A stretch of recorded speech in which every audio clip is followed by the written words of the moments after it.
I've been involved in developing restorative motion surgery. Those are patients who have had fusions, particularly in the cervical spine, where they really have restricted motion, and they want to increase mobility and motion again.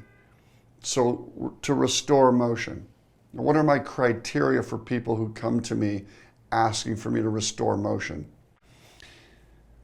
One of them is pain and the usual symptoms that patients come to us with: pain, neurologic issues, pinched nerves.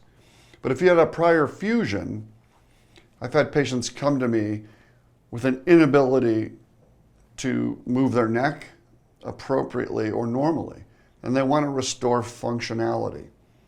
So I do several different studies and analysis to decide if you're a candidate.